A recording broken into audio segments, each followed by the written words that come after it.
James K. Polk, the 11th President of the United States. Today, in the modern world of 2025, he is practically a forgotten president. Often villainized by those in the 21st century for shortcomings that he shared by those of most of 19th century America. However, if we were to look at a modern map of this nation, it's hard to fathom that, had it not been for the 11th president's tenure, over 1/3 of what we call America today wouldn't be ours.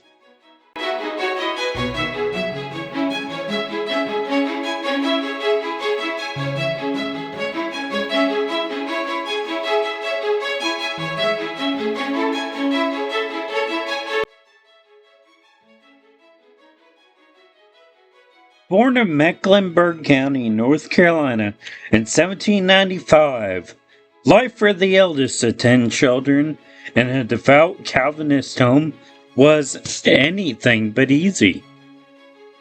Due to his father being unable to procure sustainable work, the Polk family moved to rural Duck River, Tennessee, or modern-day Columbia, Tennessee, in 1806, where his father became a successful planter.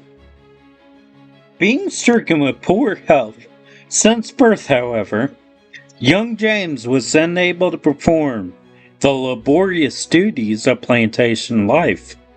Instead, he found his time consumed by school and learning.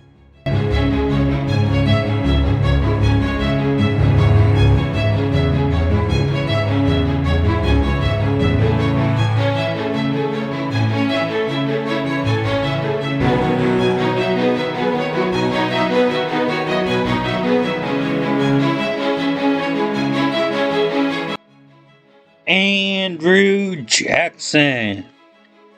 Becoming Jackson's political apprentice, he learned a style of political prowess that earned him the nickname Young Hickory.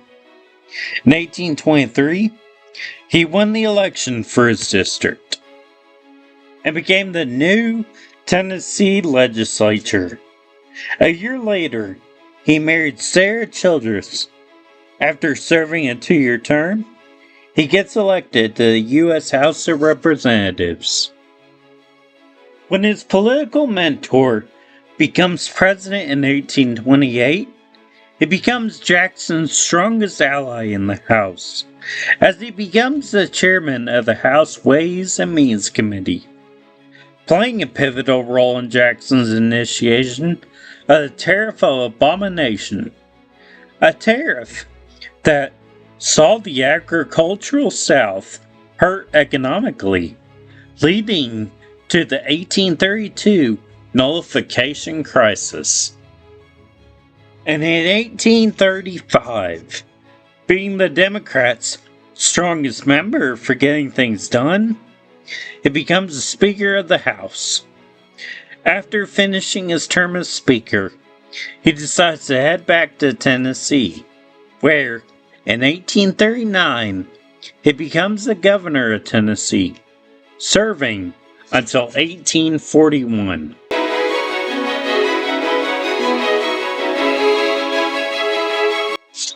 So in order to gain a proper understanding of the political scene in 1844, we have to understand one thing above all else.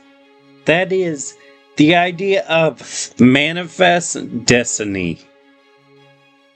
Ever since colonial times, the dream of seeing America stretch from sea to shining sea was a political catchphrase, much like God Bless America is today.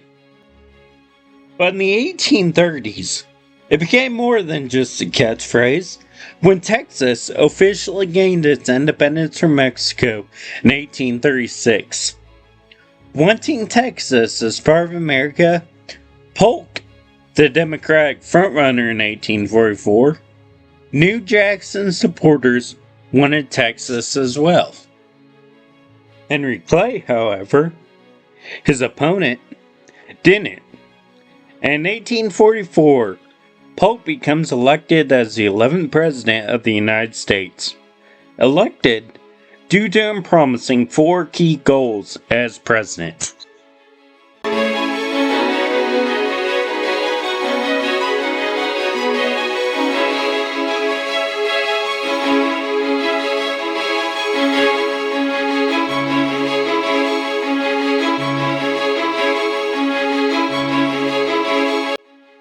So before we dive into the nitty-gritty of Polk's presidency, we need to understand how politics worked back then.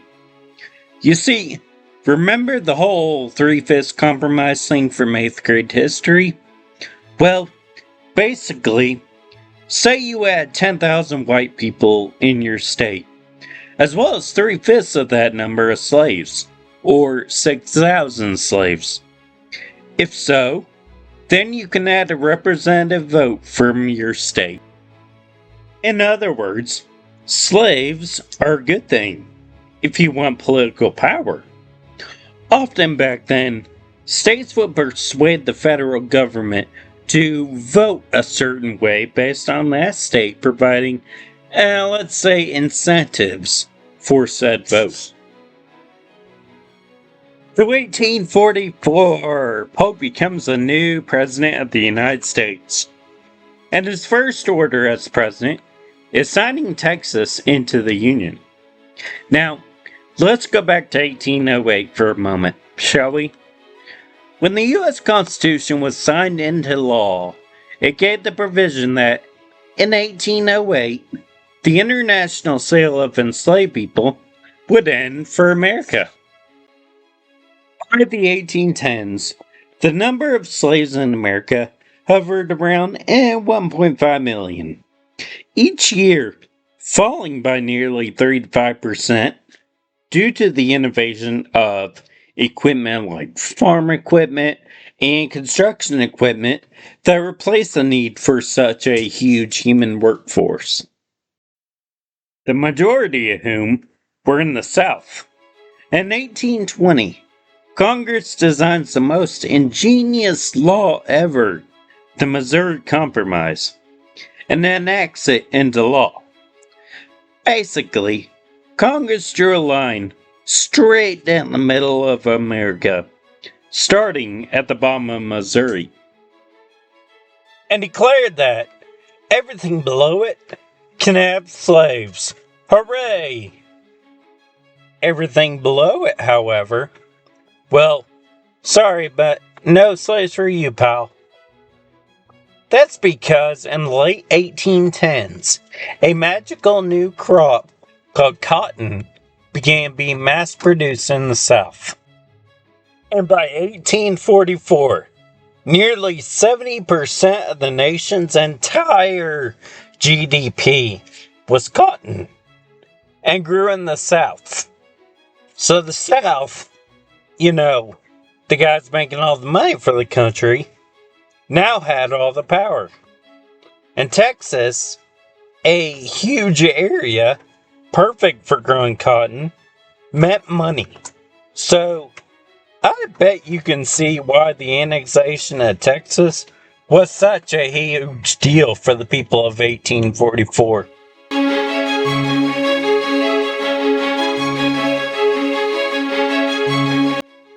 Upon entering office, his first act is to annex Texas. Now, congressmen from the North were not for it, since it gives South more power than them. However, Polk got it done on a slight marginal win. Now, the American North was not the only ones upset about Texas.